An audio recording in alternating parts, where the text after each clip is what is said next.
Right. Welcome, everyone.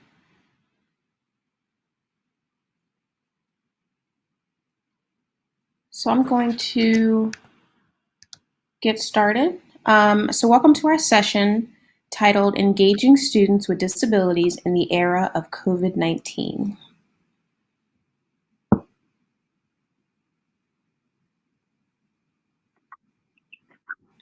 Right, so before I get into it, I wanted to take a second to introduce ourselves. So my name is Simone Hall, and I'm a policy specialist at the National Center for Special Education and Charter Schools. And I'm joined by my colleagues, Wendy Tucker, who is the Senior Director of Policy at the Center, and my other colleague, Megan Olson, who is the Managing Director of Programs.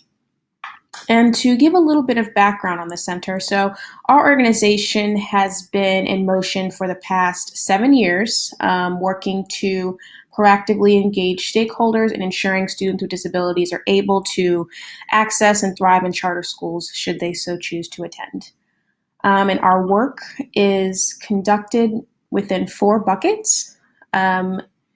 When it comes to our mission, which is to ensure students with disabilities are able to access and thrive in charter schools. So that first bucket of work we have is documenting and communicating facts. So we disseminate information about the status of students with disabilities in the charter sector, and that goes hand in hand with our next bucket, which is informing policy.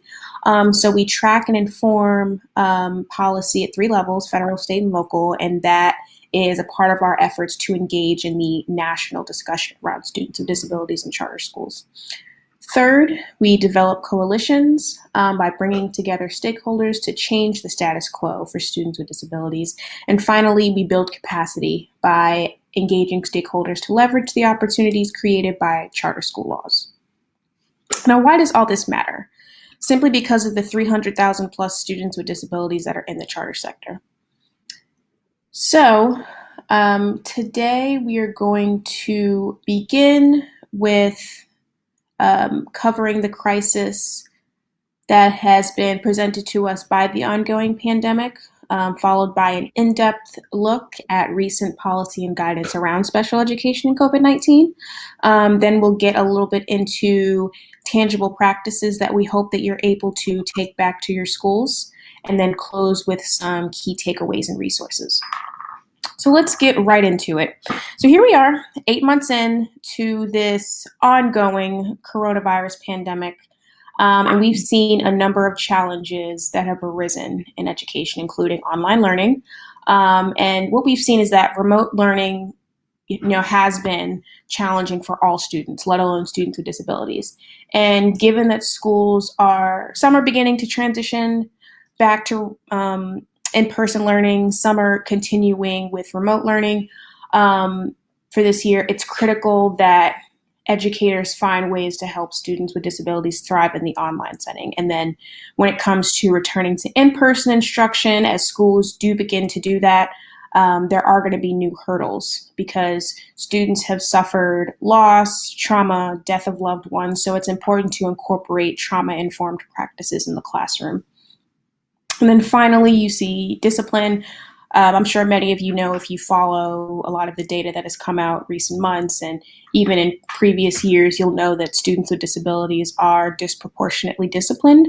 And then with this new layer of safety requirements, including social distancing, the wearing of masks, it's important that as educators, you all are being proactive about incorporating those requirements into a school culture in a way that doesn't result in harsh disciplinary practices.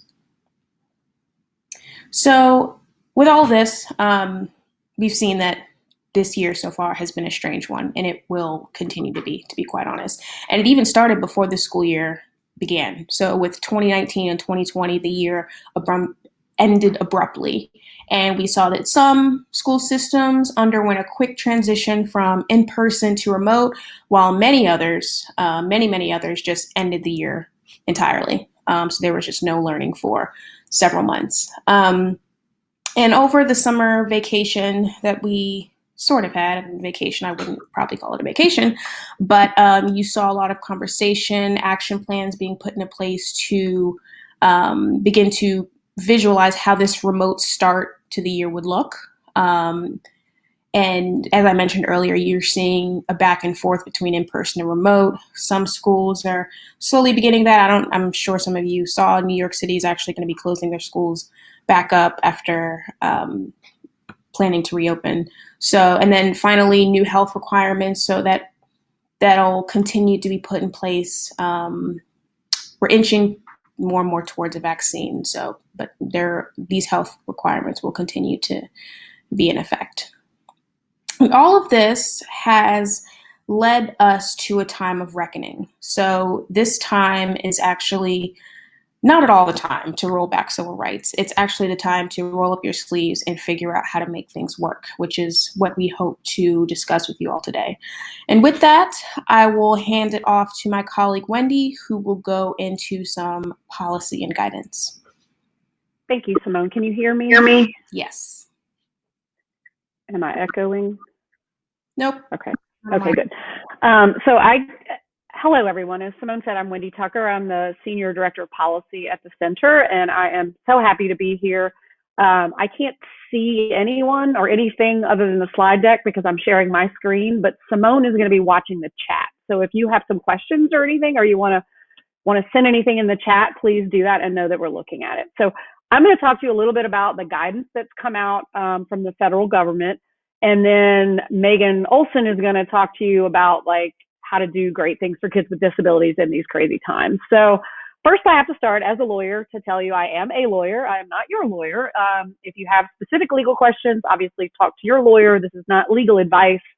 That's the disclaimer lawyers always give. So the sort of overarching message from the federal guidance is that there is no pandemic exception to FAPE, to the free, appropriate public education that's required for students with disabilities under law. There's no get out of jail free card. The law does not say if we have a pandemic, then you don't have to do it. And so it's important to remember that the law guarantees that students with disabilities receive a free, appropriate public education that is designed to meet their unique needs and prepare them for the future. The guidance, when everything sort of exploded in March, the federal government started releasing a ton of guidance from different areas related to education. And you should have access to this deck, and these are all links. So I'm not going to read all of these, but you have 2 pages worth of the original guidance. I'm sorry, 1 page of the original guidance. And then in June, there were 3 more pieces of guidance released on dispute resolution, procedural safeguards, and how you can use funds. Those are all important. And then the most recent federal guidance for K-12 came out back on September 28th. OSEP, the Office of Special Education Programs, and OCR, Office of Civil Rights, issued guidance. So all of those actual guidance documents are linked here, but we're going to just kind of talk about some of the specifics that are really important to know. So what does it say? On suspended and remote instruction, the original guidance came out, again, as Simone said, when some schools pivoted, some schools stopped, some schools did sort of alternative, optional learning. And what the guidance said was, under the law, if you stop educating all kids because of COVID, then you're not required to provide students with disabilities an education. They don't get it if the rest of your school is closed. However, if you were reopening or providing any educational opportunities to your general education students, you're required by law to ensure equal access and some sort of equal opportunities. So if you were providing enrichment, you needed to provide equal enrichment and make sure that the free, appropriate public education requirement was being met. And that guidance also specified that that's for kids with IEPs and students on 504 plans. The recent guidance on remote instruction, I think was addressing things that were happening around the country. And so one of the things that the recent guidance says is you can't make parents sign a waiver in order to receive special education remotely. And that apparently had to come out because some districts were telling parents, you have to waive your right to sue us in order for us to remotely serve your child, and can't do that. And so the guidance clearly came out to say you can't do that. And then the guidance was also, the new guidance was also really clear to say you still have to follow 504 and ADA, the access civil rights statutes even remotely. And that means that for kids who have disabilities and you're educating them in a remote manner, you have to make sure that they can actually access that education, whether it's providing options if it's a child with a vision impairment, whether you're providing options for them to be able to access despite that disability. So on FAPE, free appropriate public education, the original guidance talked a lot about flexibility, right? About how the law allows you to figure out how to meet the student's needs once you determine what they are. It doesn't require you to use specific methodologies, but there has to be that equal access that they talked about on the front end. And the determination of how you're providing it may be different during a pandemic. This guidance was not intended to say you don't have to do it, or you have to do it less, or you don't actually have to make it appropriate. It was just saying in these crazy times, how you do it is going to look different. And then in the recent guidance, and I did quotes here because I thought this was really instructive as to where the Department of Education at the federal level was where their heads were. It talks about the fact that no matter how you're delivering the education, now that, this fall that school is school again, whatever it looks like, the state education agencies, the local education agencies, the IEP teams remain responsible for ensuring FAPE is provided to all kids with disabilities. It basically said you're not off the hook if you're going remote, or if you're doing hybrid, or if you're doing part days, whatever you're doing, you still have to do this. And then I thought it was really interesting that the department quoted this Andrew F. case. Many of you may be familiar with this case. It's a U.S. Supreme Court case, came out a few years ago, that most disability advocacy folks would describe as really stating in U.S. Supreme Court law that the standards are high, that you can't just sort of muddle through with kids with disabilities. And they quoted that in this recent guidance and said, all kids with disabilities must continue to receive FAPE and must have the chance to meet challenging objectives.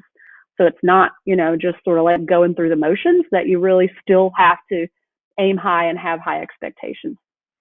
For IEP meetings and IEP meeting amendments, the original guidance talked a lot about how you have to, if you're going to amend an IEP, you have to do it the right way. Either have meetings, which can be virtual or through alternative means, or you have to agree. You can agree, just like you could before the pandemic, to those amendments in lieu of a meeting. And that you can't say we can't have a meeting because of a pandemic, therefore we can't give this child special education services, that wasn't an option. And I'll say here that a big thread through all of the guidance, and I think a good sort of lesson learned, and Megan's going to talk about it later, is the importance of that collaboration with family. So, you don't have to have a meeting if you and the family come together and agree on this. Evaluations that needed to be done, like you can agree to delay those with the family. So that relationship piece is really critical right now.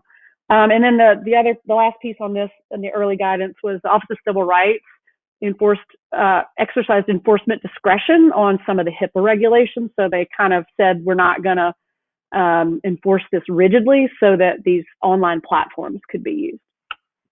On documentation and compensatory services, compensatory is a big piece of the conversation, I know. Documentation, clearly some lawyer was like, hey, make sure you say this.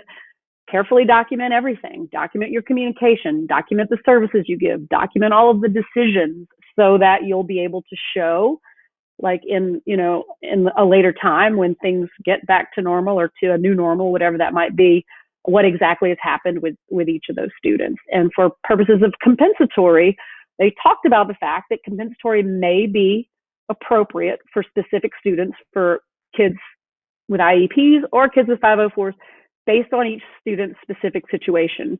And that's always been the case. It's always student specific. The difference for compensatory here and compensatory pre-COVID is it's a judge-created remedy, which has in the past always been because the school didn't do what they were supposed to do. Like there was sort of a fault piece to it. And here they're basically saying there may not be a fault. Like this could just be because of the pandemic, but you might still have to give that compensatory because the purpose of it is to help replace skills that are lost during a disruption if you're not able to provide the services. So they talk a lot about compensatory. Contingency plans. I hope many of you know this term and are familiar with it. They encouraged, not required, but encouraged schools for IEP teams to prepare contingency plans as part of the IEP. And it would basically, just what it says, it would be a contingency. So we're in the building, this is our IEP, and this is how we deliver this education. If we go remote, this is how we will deliver the education. So it's already in the document. There's no scrambling, figuring out, oh my God, what does speech look like? They were clear that it's not about saying, we're not going to do it if you're remote. It's about saying how it will be delivered if it's remote. And those, again, could be created by agreement, or if there is an agreement, by a meeting. The recent guidance talked about returning to in-person. And these, again, the recent guidance clearly was based on things the federal department had been made aware of that they wanted to make sure people were clear on. So prioritizing return. The department said in the recent guidance, you can't return students to the building based on race or national origin. Apparently somebody thought that was something they wanted to do. So you can't do that. You can prioritize returning students with disabilities first. And a lot of schools are doing that. My child's school is doing that, actually. So the kids, with the highest needs who have not been able to really thrive in the online environment, you can return them first. But if there are kids with disabilities who, for their own health reasons, are like, I'm not so sure I want to go in the building and be around other adults, you still have to figure out how to provide FAPE to them in the virtual environment. You can't say, basically, and this was tried, come in the building to get your education, and if you don't, we're not giving it to you. You can't do that. And then finally, they talked about how you can't make blanket decisions regarding changing or reducing services. So you can't say, at our school, every kid's only getting an hour of speech a week, or at our school, we're not doing physical therapy this year because it's hands-on. You have to base each decision on that individual student. And then masks. There was, in the OCR recent guidance, which was addressing Section 504, they talked about how mask requirements could impede students' ability to receive FAPE. And an obvious example of that would be a child who maybe has asthma or has sensory issues where they have a 504 plan and a mask just isn't going to work, or cognitive issues where they just don't understand the mask. And so the federal department said, you have to make reasonable modifications in your policies, practices, procedures about face coverings, but you have to balance that with health and safety of everybody, right? And then they're giving that the guidance, but saying, we know it's hard, but you want to not discriminate on the basis of disability. So they're not saying you can't, they're not telling you what you have to do in your policy. They're telling you need to be aware that you don't want to be discriminating. So you can't say, for example, oh, I'm sorry, you're not able to wear a mask, therefore you have to do online learning this year. You have to try to figure that out.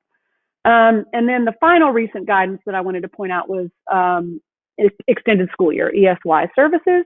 And I thought this was an interesting thing, and I think it's really meant in the same vein as the compensatory services guidance.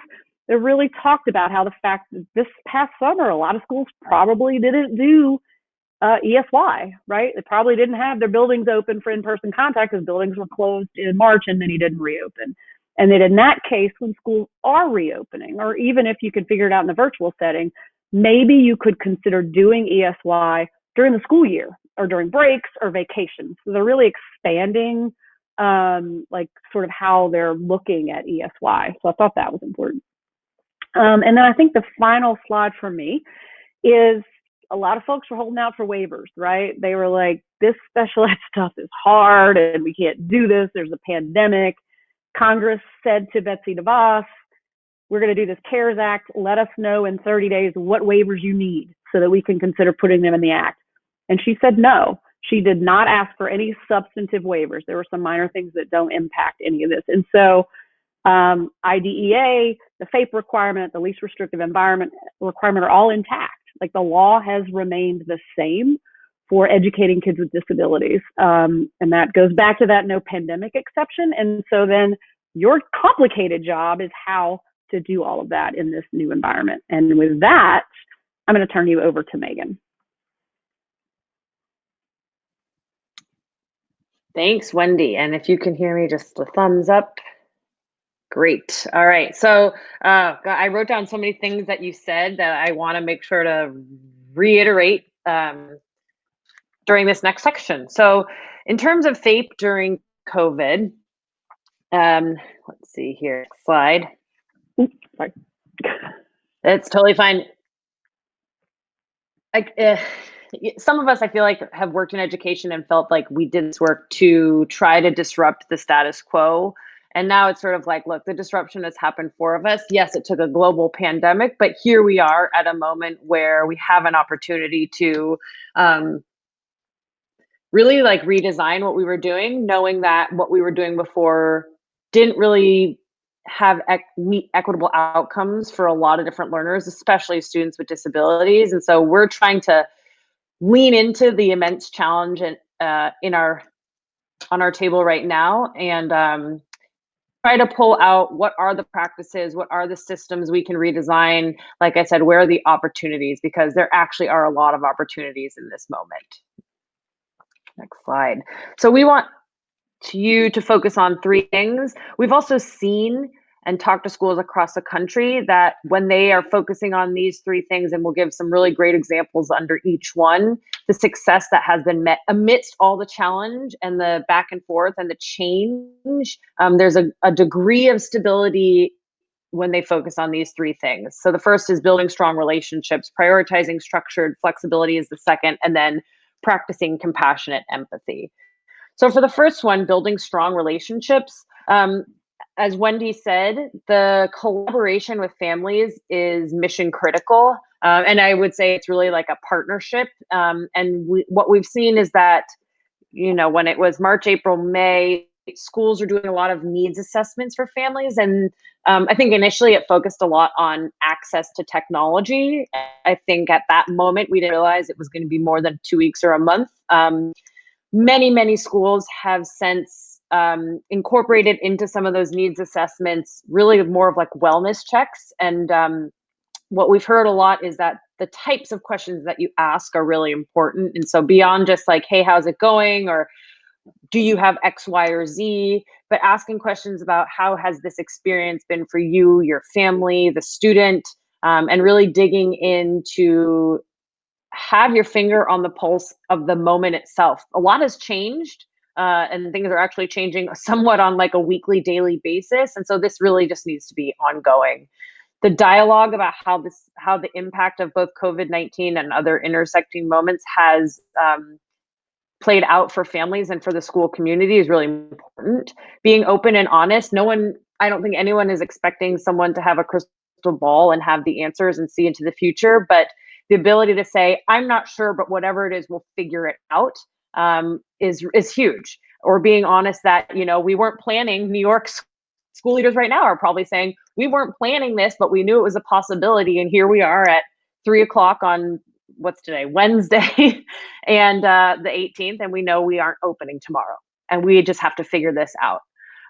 Design a single point of contact. A lot of schools realized early on that there was sort of a flood of communication to families, and families actually expressed that when they have a single point of contact for that school, they're then able to there's like a traffic flow of information, and they know who to go to for everything. And that person at the school then sort of goes and gets the response from wherever is best or most appropriate and brings it back to the family. And with that type of single point of contact, you can actually have a daily connection point that's not overwhelming or inundating for staff or families. Critically important is the listening piece. This is not, we like to say it's listening to understand, not listening to respond. Just a moment.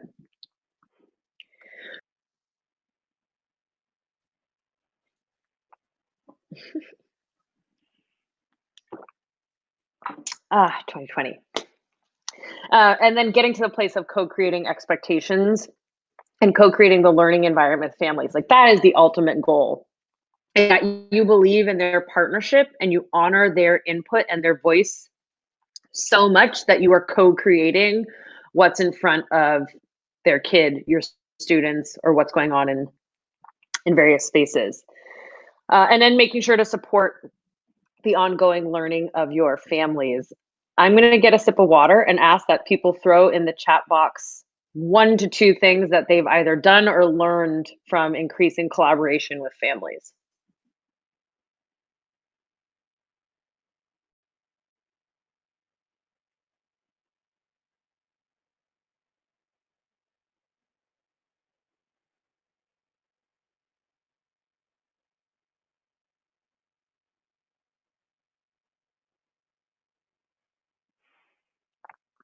We've got lots of time to hear from you all. So we want to make sure that you all have an opportunity to learn from each other, and that if there are other strategies that you've leveraged, again, put them in the chat box, and we can either shout them out or start a little bit of a discussion about them. Strong relationships with families are critical.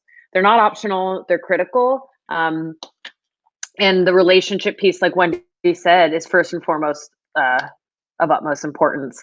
We know that relationships, trusting relationships, authentic relationships, and that kind of classroom culture or school culture are built over time. And there's been a lot of disruption to that time and that consistency. A big question that we are hoping schools continue to ask is how they're prioritizing building those relationships on an ongoing basis. Yeah, communication is absolutely key, and the multiple methods, absolutely. There are some families that they prefer texting, or they prefer email, or they prefer a phone call, and we need to be able. Look, I think we've all gotten better at being adaptable, and we need to carry that into how we work with families and be as adaptable to the needs and interests, or sort of what's best for them. In terms of students, some of the stuff I'm like, we should have been doing this before, and I know there were a lot of schools that were, but now that there's such a divide in space between us and our students and our school community, the best, to build a really meaningful relationship, staff have to be open. They have to lead by example, be authentic. If we present that this is all very easy, it's going to make the challenge for students feel more magnified. It's going to negate actually how hard this is for all of us. Dr. Christopher Emden, he writes for White Folks Who Teach in the Hood. He says, teaching without authenticity is just talking. That's a quote I've loved to use for years. And it's really true. If we're not being our truest selves and bringing our full selves into the work, it's going to be really hard to develop a true relationship with students and families. And we know that those relationships, when they're in place, you have greater engagement, you have greater investment, you have better outcomes, and you have less behavioral incidences, or whatever you may call them. So if you're in the remote setting, scheduling one-to-one check-ins with students is really important, and having it be less of a formality. In a brick and mortar, you had the opportunity to go to lunch and catch one of your kids just eating lunch and just sit down and strike a conversation with them and let them lead the conversation. That's everything now is so programmed and scheduled, but as much as you can sort of take the formality out of those check-ins, that's a great opportunity to connect with students. Prioritizing community building and wellness, like we said before, is critical. And when we talk about engagement and access, we're not just talking about the ability to get onto the tech platform or to use a video instead of reading a book. We're talking about how you make meaning for students in what they're experiencing now. How is what you're teaching them relevant to them, connected to what they're going through? And that's a form of engagement and access. We'll talk about that a little bit further too. And checking in on folks and how they're feeling in terms of safety is very important. Next slide. So the next section is about prioritizing flexibility. Again, I think if we talked about this even a week or two ago, a lot of us were saying, okay, this has been difficult to say the least, but we kind of see the road ahead of us and we know where we're going. And now it's really back to, it can go all types of different ways. So we really need to be adaptable and flexible and prepare for all possibilities. Wendy mentioned, and I love how you said this about the contingency planning. So holding IEP meetings is important right now because of these documents still need to be living and breathing pieces of information for staff and families, and sometimes for students, depending on their age. And so they will be irrelevant if they're written in a certain way. And so as you're holding your IEP meetings, Wendy said, you're developing contingency plans. So essentially writing IEPs in a way that are transferable or generalizable across whatever environment comes our way, or a combination of environments. And you said it's not whether the service is going to be delivered, but how. And I love that. And I'm going to throw that quote in here sometime. But I think that's a really good way of thinking about it. It's not whether the service is going to be provided, it's how we're going to do it. And so thinking about the way you write IEPs is really important. As Erin mentioned, multiple methods and mutually convenient times, critically important to get family voice in there. And we already spoke about the importance of honoring families' voices and experiences. And look, in some instances, there are co-teachers right now, and they know just as much, if not more, about how their child is learning and what is and isn't working than we know. And we need to actually listen and solicit that, that information and make a plan for ongoing communication. It really shouldn't be a one-shot deal in terms of an IEP meeting. In terms of building capacity for remote instruction, I actually think we said this in a presentation in April-ish, which was the moment where everyone was spending all their time and energy developing game plans for scenario A, B, C, D, E, F, G. And we said, what if, and it kind of felt radical at the time. We're like, we're going to not sit on the fence here. We're going to take a stance. What if we actually put all that time and energy and resources into building or developing really high quality virtual instruction? Obviously, if we could see down the road, I think we would have pushed that a little bit harder. But this is a huge, huge, huge opportunity to leverage practices like universal design for learning. What we heard from schools in the beginning of all of this, those that had most effective and relatively smoother transition to remote instruction, even if they thought it was just going to be 2 weeks, were schools that already used universal design for learning, school-wide, tier 1, general education, universal. They implemented the UDL framework, and they found the ability to transfer the way that they taught and the way kids learned from in classroom to remote, having UDL as a base that they've already incorporated into what they do. They were met with greater success, and a lot more schools have recognized how much of this framework they're actually doing now, and trying to leverage some of those quick wins on, look, we're already kind of doing universal design for learning. Let's actually make it more system-wide and put more focus on it. UDL is probably one of the top 1, 2, or 3 approaches that a school can take on that can make sure that the design of the learning reduces barriers no matter where the environment is, hybrid, remote, whatever. And it will absolutely propel the learning once we're back in school. If you continue with the UDL framework, you'll, again, the outcomes are going to be far more optimal, not just for students with disabilities, but for all kids.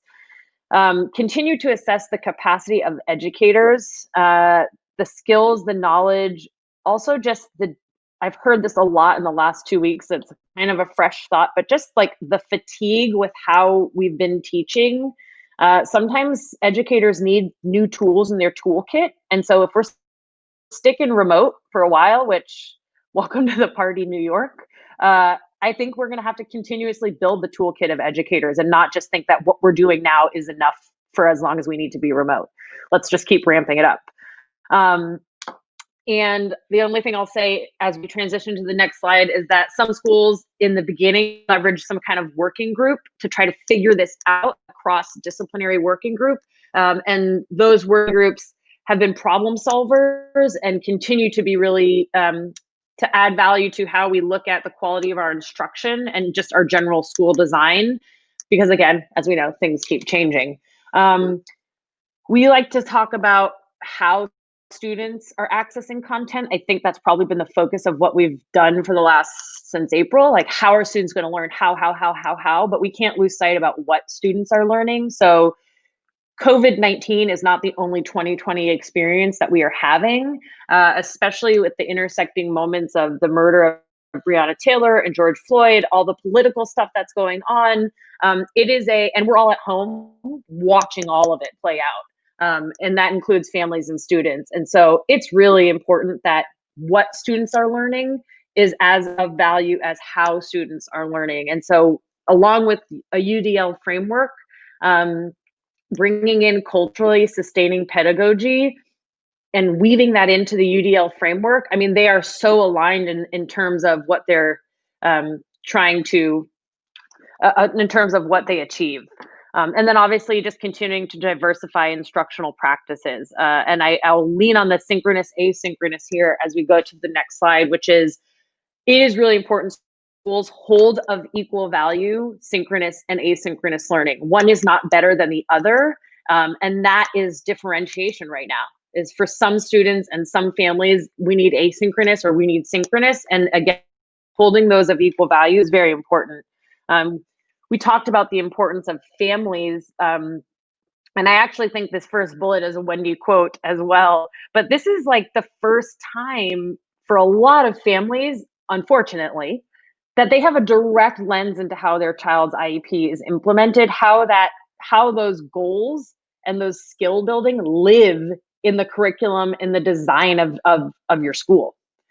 This is an opportunity here to generalize these skills. And so we may have been having related service sessions or, whatever other sort of services happening in a part of the classroom or in a room down the hall. And now they're happening at home in the child's environment, their home environment. So there's actually a huge opportunity to teach skills in their more normal context, I would say. And that's a huge opportunity we should absolutely be taking advantage of. Next slide. The third focus area was practicing compassionate empathy. And what we want to just name up front here is that we really need to assume trauma. The past, I don't know, is it even 7? Do we need to make that 8, 9 going into the next year? I mean, this has been extremely difficult, not just for students and families, but for absolutely everyone. I'm sure you have staff and students that have experienced one or multiple of these, whether it's lost lives, lost job, housing insecurity, food insecurity, disconnecting with your social networks, and obviously a lot of learning loss. And these are experiences that probably all of us have had something. And like I said, some of us have had maybe all of this or certainly a combination of some of these things. So we just need to assume that everyone is coming with some more intensified or just greater needs and approach that work accordingly. A lot of schools we've talked to are the way that framing that is they're saying basically the things that they would have maybe called like tier 3 on your RTI pyramid are now being brought down to be tier 1. So tier 3 being way more intensive and a much smaller group size and then obviously like the interventions or whatever's being done then bringing that down to tier 1 that we're actually going to need to more students are going to need as like our sort of foundation, just small group supports for social emotional needs. I'm not even talking instructional at this point. More frequent check-ins, leveraging positive behavior intervention supports and restorative practices. These are things a lot of schools for years have said that they do. They are not done. If they are not done consistently, holistically, school-wide, and with ongoing training and capacity building, they do not work. So incorporating them now and being authentic with how it's done and ensuring fidelity to those and systematizing them is absolutely a must. I think Simone even said this in the beginning, talking about students with disabilities being disproportionately involved in disciplinary incidents. And we know that Black students with disabilities are even further disproportionately represented there. We actually don't have the graph, but I think it's something like Black students with disabilities lose 3 times the instructional days or time than just all students with disabilities. So we know there's stuff we really need to be looking at, and we have for years, but now we have new challenges. Wendy brought up masks, and there's just a whole bunch of new health guidelines, social distancing, and the new challenge is that those things are health related. Like there are actually real health risks involved, and so it's out of a safety reason, compliance is actually, of great importance. But we know that when compliance is the root of all of our discipline practices, you create power dynamics that don't actually get to the root of the issue.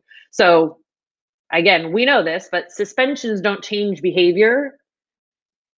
Sending a kid out or putting them in a breakout room or whatever the response is doesn't change behavior. So we really need to go back to like our core here and think about behavior as a form of communication.